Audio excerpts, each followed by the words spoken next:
Alrededor del siglo XVII, Europa y América vivieron una época de singular belleza, una época donde un juego de formas extravagantes se apoderó de la sensibilidad de hombres y mujeres. A aquellos tiempos, donde el arte se llenó de artificios, se le conoce con el nombre de periodo barroco.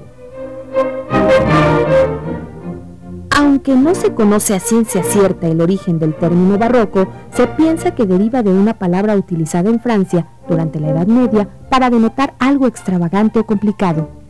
Ya en el terreno de las certezas, se sabe que el barroco fue una corriente cultural originada en Italia y que se extendió por toda Europa y parte de América durante los siglos XVI y XVII. Al principio se vio esta corriente cultural como una forma decadente del arte del Renacimiento. Sin embargo, después se comprendió que se trataba de un momento histórico diferente, caracterizado por la búsqueda de nuevas aspiraciones en los campos del arte y de las ciencias. El barroco se produjo en plena Edad Moderna, en el seno de un mundo que había aceptado ya una serie de principios muy importantes. Por ejemplo, en aquel tiempo se admitía ya que la Tierra no era el centro del universo y que no habría marcha atrás en la reforma de la Iglesia cristiana. Asimismo, la vida política empezaba a concebirse de una forma por completo distinta. Se entendía que la sociedad funcionaba como si existiera un contrato de los ciudadanos entre sí y con su gobernante. Estas ideas, que apenas estaban en gestación durante el período histórico anterior, el Renacimiento, hallaron concreción plena en el barroco. En el arte, el barroco se distinguió por la atención hacia el detalle, por los efectos de luz y sombra y por el predominio de la expresión. Una de las finalidades primordiales que persiguieron los artistas de este periodo fue crear una ilusión de realismo a través de sus obras. En los diferentes países de Europa y América, el barroco adquirió distintas formas, dando origen así a expresiones cultas o populares, religiosas o profanas, complicadas o sobrias, eruditas o ingeniosas, en latín o en las lenguas nacionales.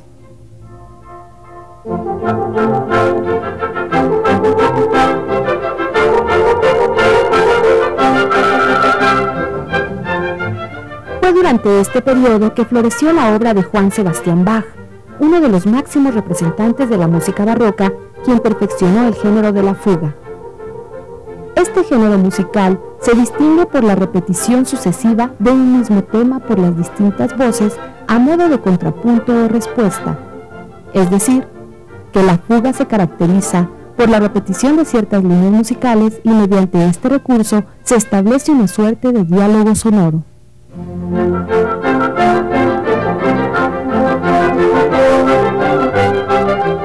En el terreno de la poesía española, destacaron principalmente dos autores, Luis de Góngora y Francisco de Quevedo. Con Góngora nos detendremos un poco, pues su poesía es altamente representativa del arte barroco. Su obra se caracteriza, entre otras cosas, por el uso de un vocabulario selecto y un profundo trabajo con la forma. Un recurso empleado constantemente por Góngora fue el hipérbatón, que consistía en la imitación de la sintaxis latina para destruir el orden lógico de la oración española. Veamos cómo era que este célebre poeta jugaba con las palabras. Digámoslo mejor un poco al estilo de Góngora para estar a tono. Como veamos que jugaba era este célebre con las palabras poeta. Pasos de un peregrino son errante, cuantos me dictó versos, dulce musa, en soledad confusa, perdidos unos, otros inspirados. En verdad suena un poco complicado. Démosle a las palabras un distinto orden para tratar de comprender las intenciones del poeta. Pasos de un peregrino errante son, cuantos versos, perdidos unos, otros inspirados, me dictó dulce musa, en soledad confusa.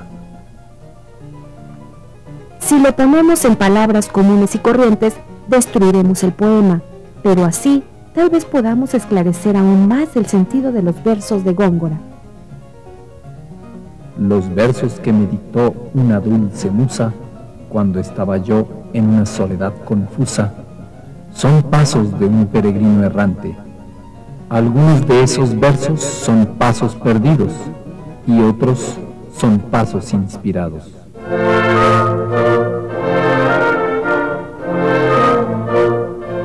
En México, Sor Juana Inés de la Cruz fue una de las máximas representantes de la poesía barroca. Su obra abarcó inquietudes tan diversas como lo amoroso, la religiosidad, la filosofía y la sátira. A continuación, un ejemplo del ingenio de la décima musa. Di lo que quisieres de ellos, que cuando más inhumano me los mordieres, entonces más me quedas obligado. Pues le debes a mi musa el más sazonado plato, que es el murmurar según un adagio cortesano. Y siempre te sirvo pues, o te agrado o no te agrado, si te agrado te diviertes, murmuras si no te cuadro.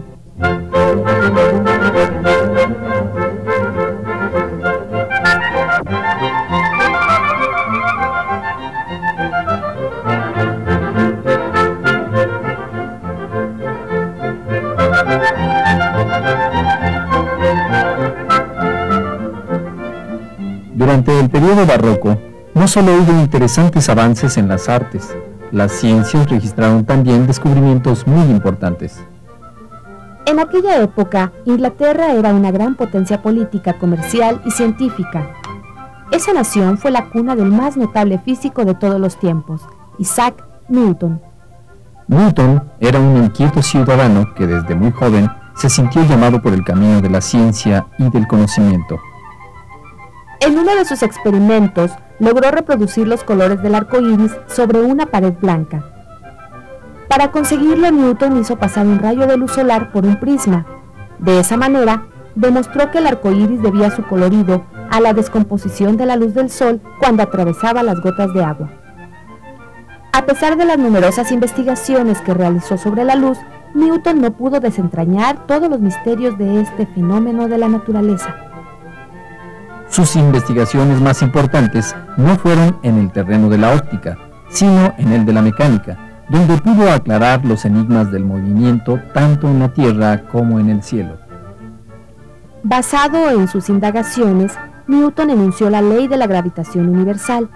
En ella, estableció que todas las partículas de la materia se atraen mutuamente.